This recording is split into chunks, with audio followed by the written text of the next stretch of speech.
Students, let us check the first topic in Unit 2, Understanding Economic Growth.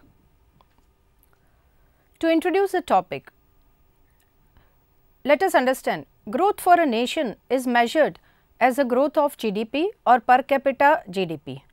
The percentage change in a country's output or income from time period T to time period T plus 1 is the growth rate of the country's economy.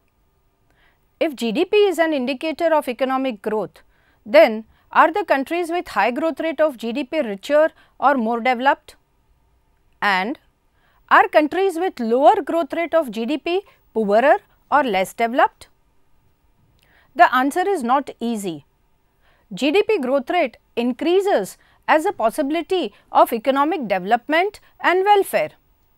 But countries with high growth rate of GDP are not always developed, and those with low growth rate are not always less developed. Hence, sometimes such figures appear misleading to laypersons, and hence it becomes important to evaluate the growth process of economies. The objectives of this lecture are: first, to get an idea regarding measurement of growth; second, to understand the parameters which cause GDP to rise; third, to understand how experts have modeled the growth process; fourth, be able to reason if a model on economic growth helps us to understand reality; and fifth, to build an initial clarity on growth models to further understand the solo model of growth. Let us have a look at the GDP growth rates of various countries. Looking at these figures, can we say that India, China, Kenya are richer and more developed than Japan, UK, USA, Sweden and Switzerland? Students, would you now immediately check the per capita growth rates of GDP for these countries? While population determines per capita growth rate, which parameters determine the growth rate of GDP? Would a high growth rate of GDP or per capita GDP imply higher development or a higher possibility of development and welfare? Students, what should we know about national income? Let us know that in the context of rise in GDP or GNP, we must understand increase in nominal incomes is valuable only if it can buy more goods. If inflation rises as much as the increase in GDP, then the increased GDP does not help to buy more goods. Hence, the real GDP must rise over years. Real GDP is the income adjusted for inflation. If population growth rate is very high, then per capita GDP growth rate will be lower and personal welfare increases when there is a rise in per capita income growth rate. It is also important to note that per capita incomes are only mathematical averages.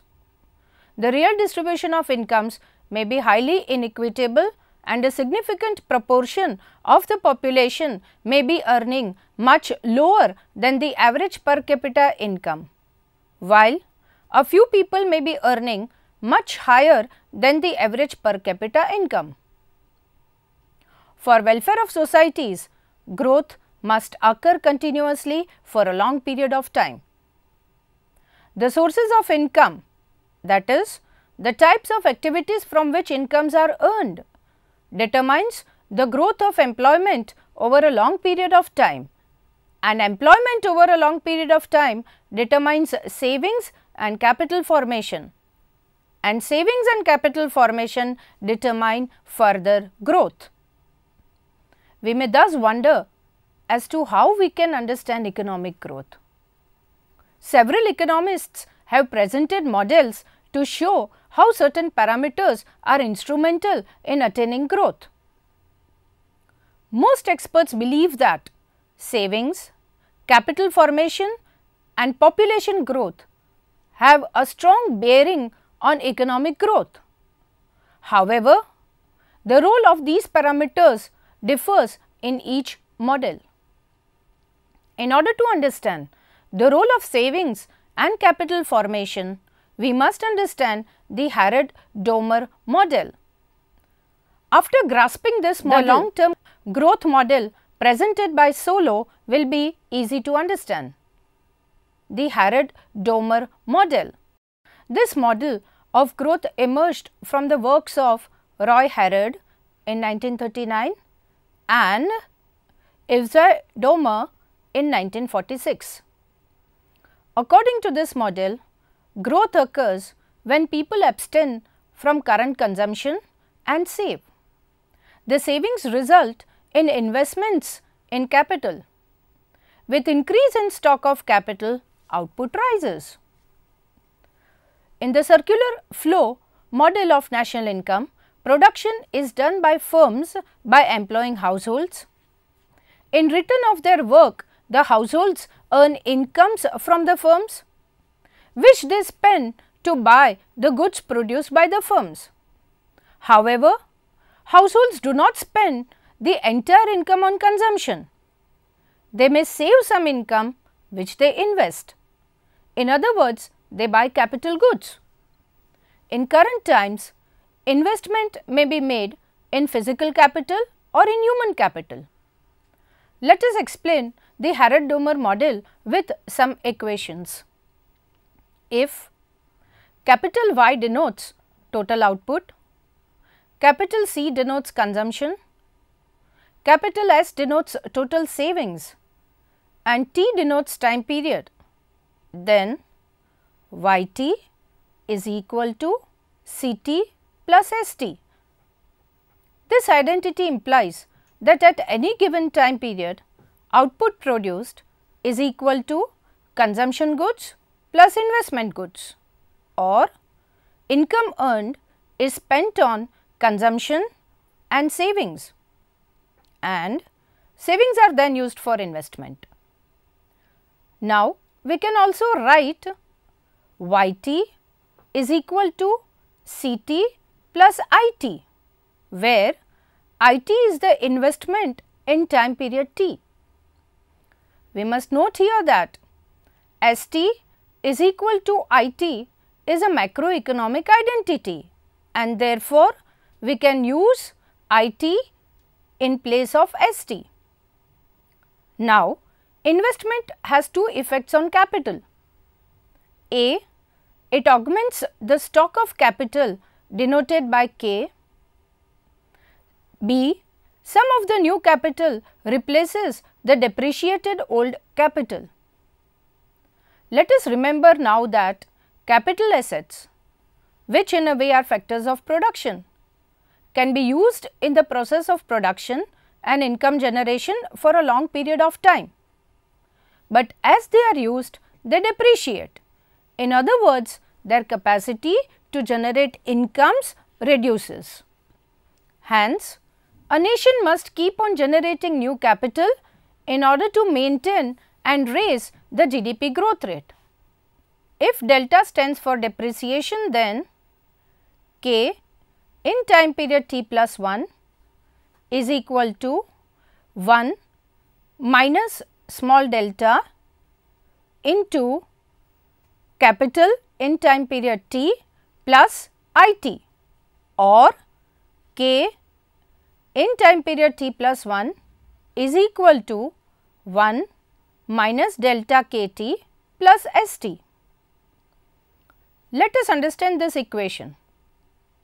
The stock of capital at the beginning of time period T plus 1 is equal to the stock of depreciated capital carried forward from the previous year T plus the total of new investment made in time period T calculated at the end of that period.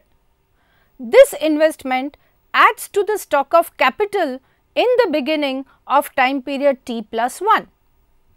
In other words, there was a stock of capital denoted by K in time period T, which depreciated at the rate of 1 minus delta, and was carried forward in time period T plus 1, and a new investment IT which makes up for the new capital in period T plus 1. Consider here that period T plus 1 is the year 2017, and therefore, period T is the previous year, which is 2016. Now, the saving rate small sigma is given by ST upon YT, which means that in time period T, amount S is saved from an income or GDP of amount Y. This can be rewritten as ST is equal to sigma YT, which means the total savings ST are equal to proportion sigma of the total income YT, and the capital output ratio denoted by theta, which is equal to KT upon YT, represents the amount of capital required to produce a unit of output or GDP equal to Y. This can be rewritten as KT is equal to theta YT, which means that capital KT is equal to capital output ratio theta multiplied by the total income YT. Let us define growth rate of output, which is given as G. G is equal to Y in time period T plus 1 minus Y in time period T, the whole divided by YT, that is income in current period minus income in previous period divided by income in the current period. Thus, now equation 4, which we saw earlier, develops into theta YT plus 1 is equal to 1 minus delta into theta YT plus sigma YT. This is an important equation.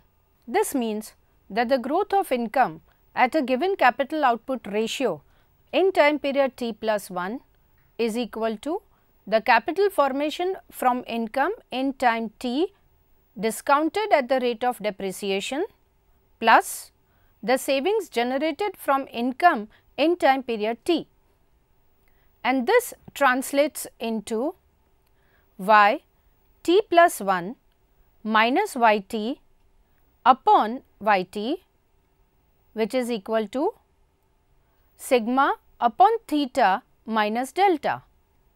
Using all these equations, we can derive that growth of national output can be increased by raising sigma, which is the savings rate, or by lowering theta, which is the capital output ratio.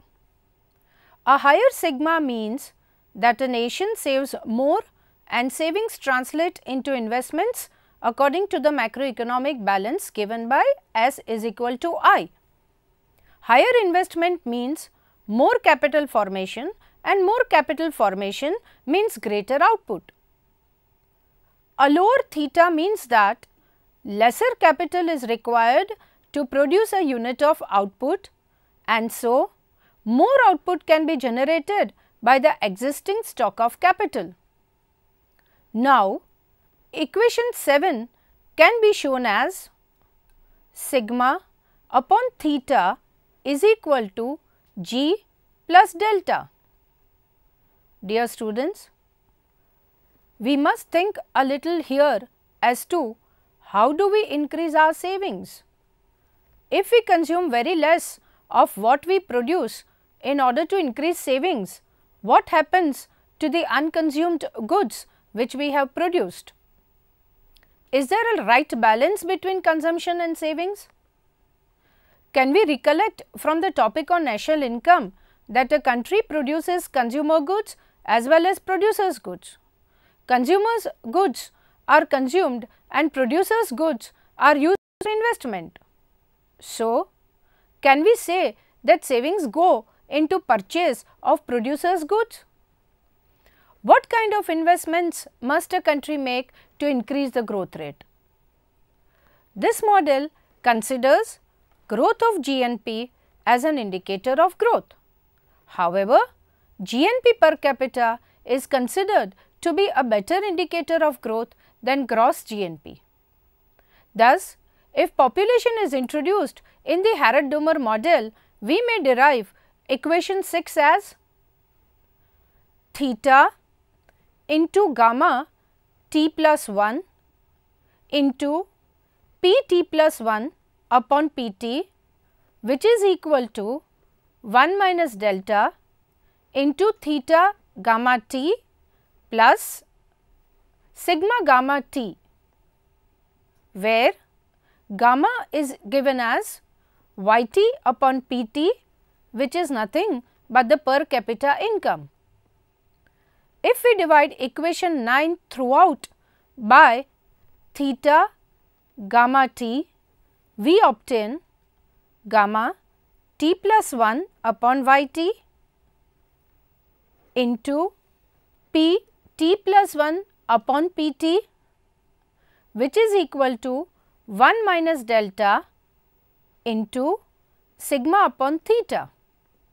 Now, gamma t plus 1 upon gamma t is equal to 1 plus g star, where g star is a rate of per capita growth and p t plus 1 upon pt is equal to 1 plus n, where n is the rate of population growth.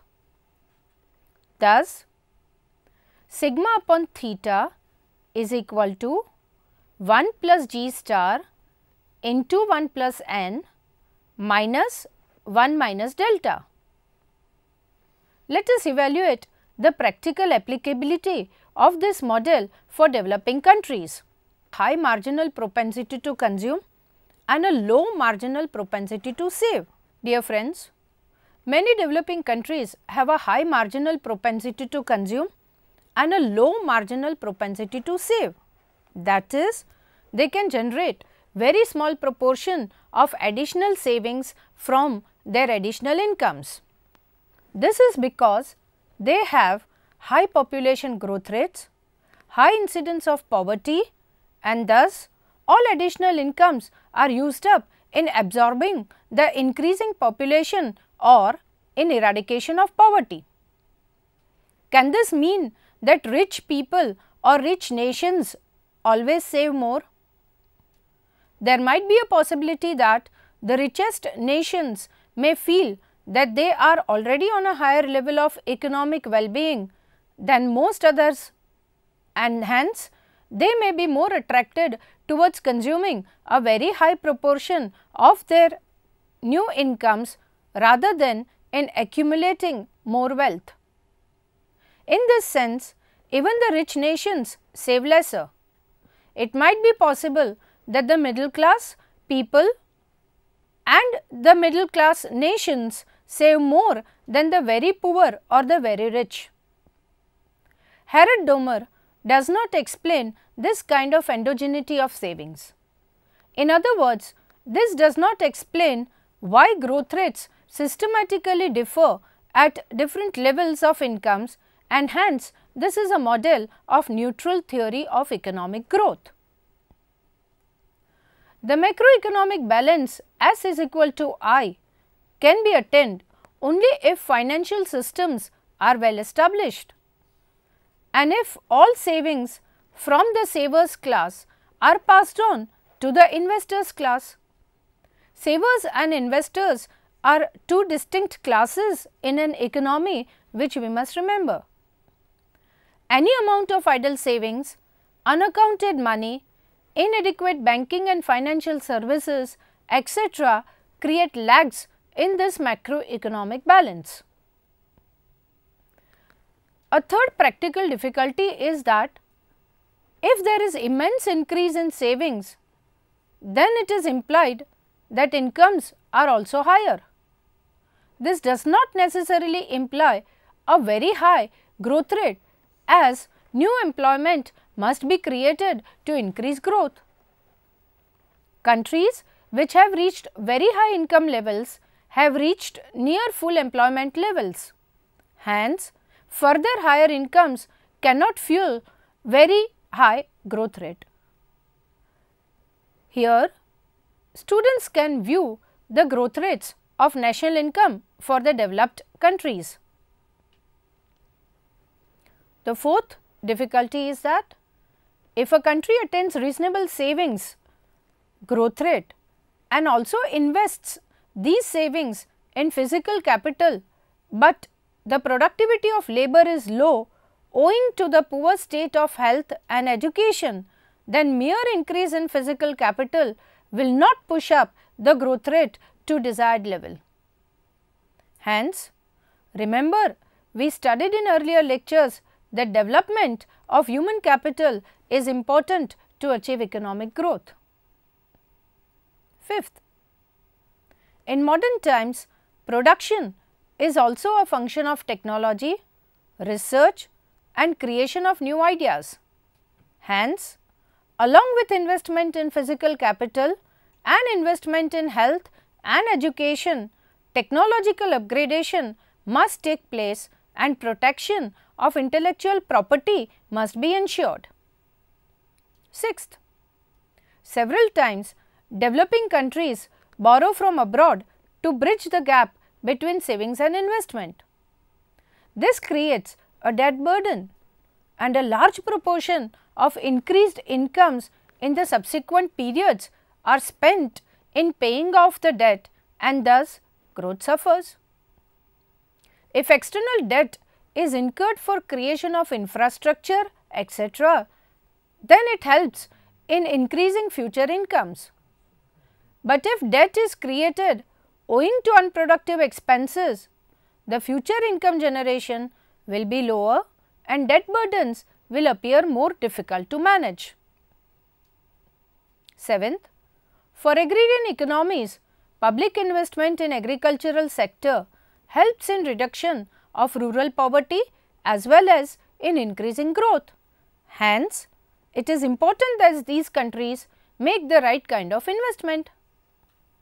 This model assumes that fixed proportion of capital and labor are required to produce output Q in a growth process. If a producer is using quantities KO and LO of capital and labor respectively to produce an amount Q, then adding only capital or only labor will not increase output. Capital and labor must be added in the same proportion to increase output. If Z1 is labor and Z2 is capital, then the ratio K by L is fixed at B by A in the figure here, and it depicts a fixed proportion production function. Look at the figure. The model is not applicable if variable factor proportions are needed for the growth process. Let us summarize what we learnt in this lecture. We learnt that growth of national income can occur when savings and capital formation increase. We also learnt that population growth will reduce the growth of per capita incomes. We must remember here that the growth of income at a given capital output ratio in time period t plus 1 is equal to the capital formation from income in time t discounted at the rate of depreciation plus the savings generated from income in time period t. Students, I hope we enjoyed this lecture. After studying the growth process in this lecture, we shall see the solo model in the next session. Thank you.